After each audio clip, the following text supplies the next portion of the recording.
Hello and welcome to the Watering Hole. Thanks for checking out this clip. Don't forget to like and subscribe because that'll make the baby Jesus cry, and I know how much you guys love making the baby Jesus cry.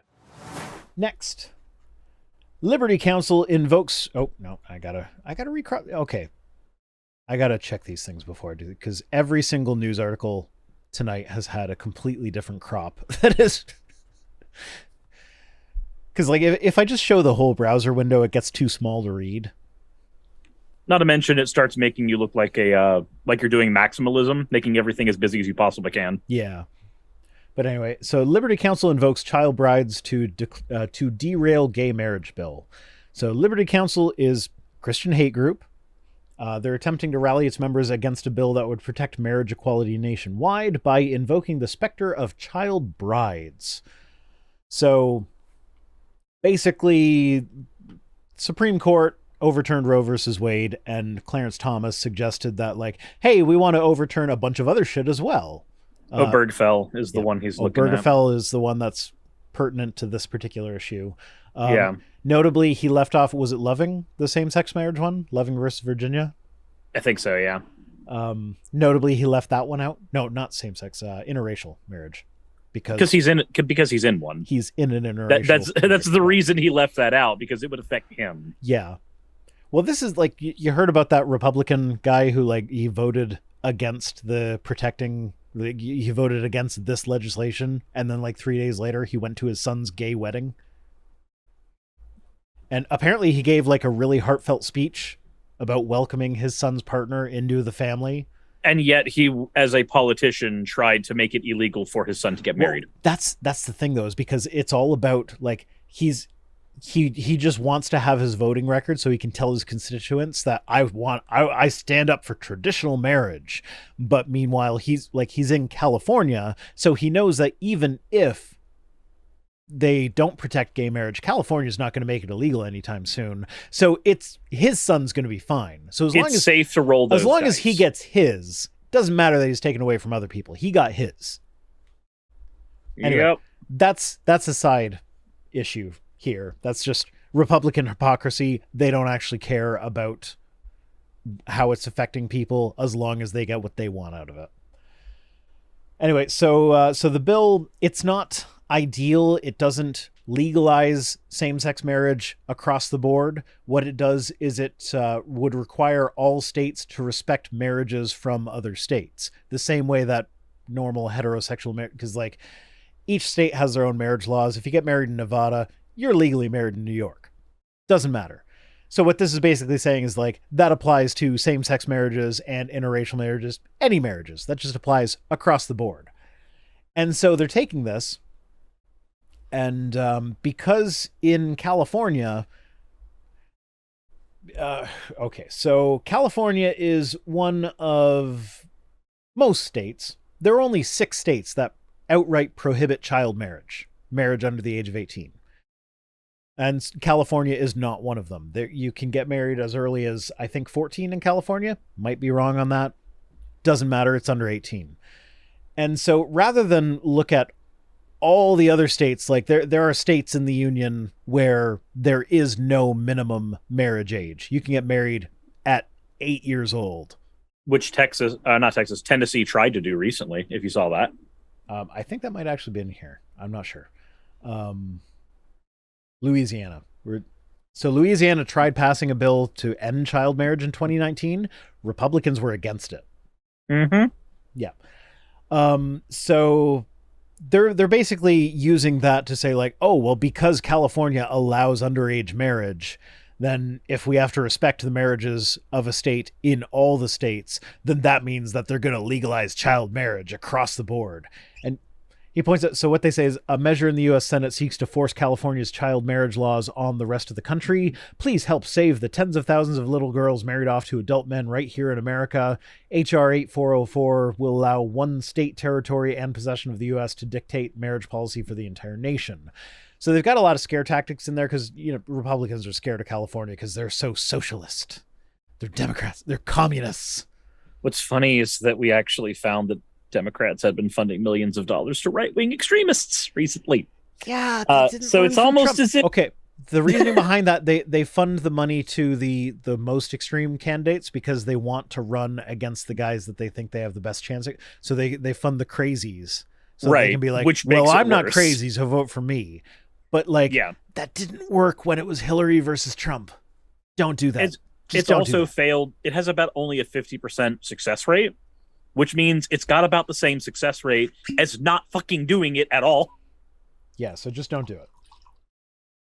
Okay, that's my last But glass of scotch for the night. Anyway, so they're basically they've loaded this with language that is designed to trigger Republican fear. But the problem is there's only 6 states that actually prohibit child marriage. So this is not specific to California. This is a problem for most states, the vast majority of states. So, but they cherry picked California despite having plenty of red state options as a way to instill fear about pedophilia among its conservative Christian base, while neglecting to tell those same people that it's conservative Christians who tend to support child marriage. So like, yep.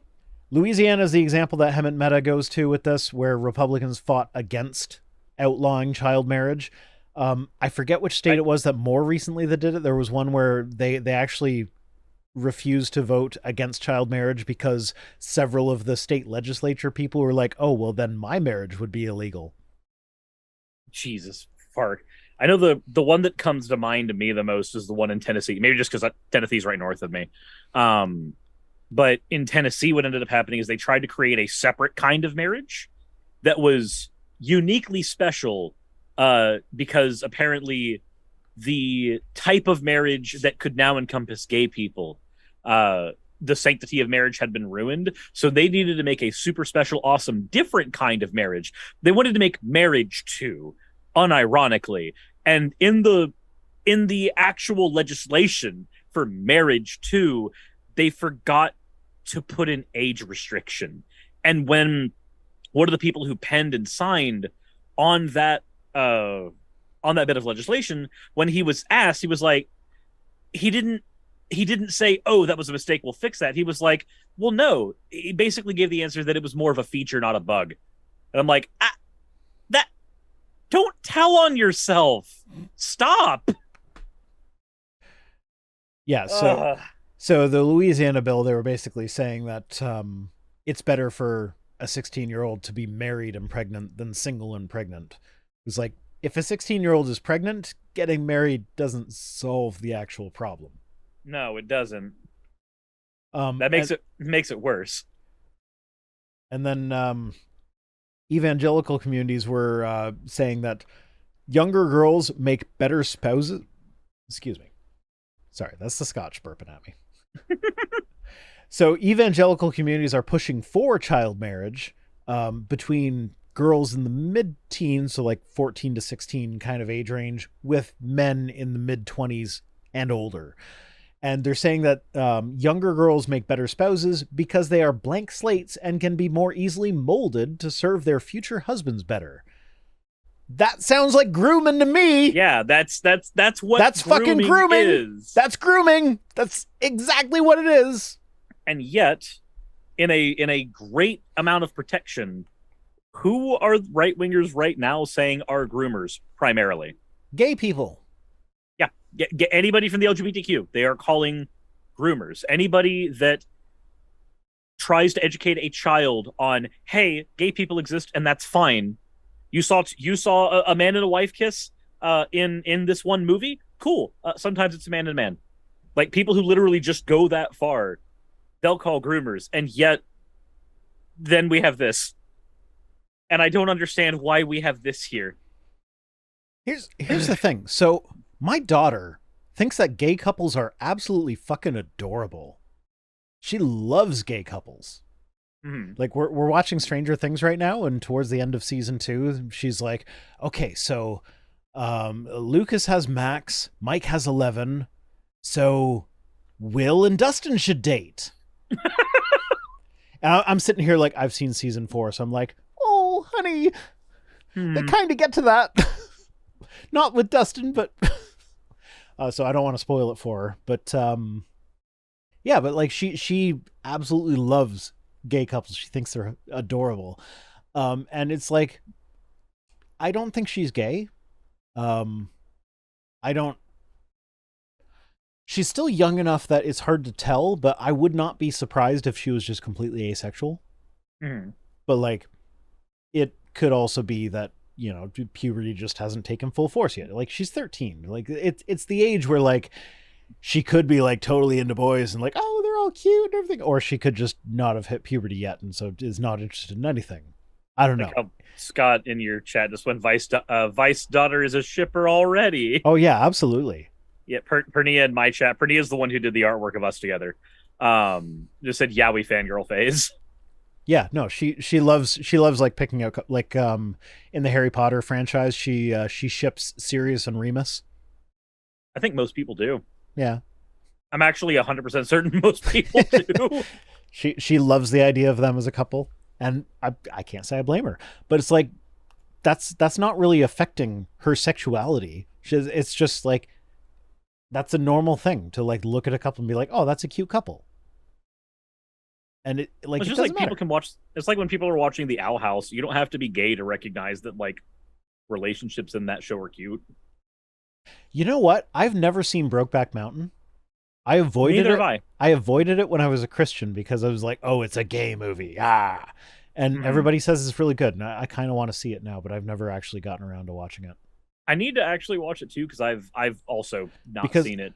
I actually really love that when they have gay couples in modern media because it's like it's been so saturated with straight couples throughout history. It's like we need some normalization. Like the Buzz Lightyear movie where like the like There's a single kiss. yeah, but it's a whole like yeah, there's the single kiss moment, but the whole time it's like obvious that they're in a relationship. We know that she's a lesbian, and it's fine, and it's just normal, Same thing and I in Doctor love Strange that. as well. Yeah, If you ever yeah, because there's a gay Multiverse of relationship in Madness. Multiverse of She's Madness. got both her mums. Yep. I would like to see more like main character romantic relationships be gay or whatever, but it's like I'm fine with them Even promoting that. even in so I have a sad story about this one, and I've said it to my chat. I don't know if I'll say it here. But there's a incredibly prominent gay relationship that was in the Fantastic Beasts series, Dumbledore and Grindelwald. In Yeah, the final film, it gets hard confirmed. He just goes, "No, I loved you. I was in love with you. That's why I stood by the wayside when you were going through your like white supremacist shit. Like I stood there because I loved you. I wanted you to get better, but you didn't. Like that may be a crap movie, but that was a major thing in that movie. yeah. Yeah, I would love to see more movies where it's like it's not promoted like one of the problems is a lot of the like gay movies are like indie films that don't really take off or whatever. I'd love to see more mainstream movies where the main character is in a gay relationship and it's just like they don't make a big deal out of it. That's just the way it is. I would love to see that. I think that's what needs to be happening going forward because like I'm not sure if you've seen The Boys yet. No, I haven't. Okay.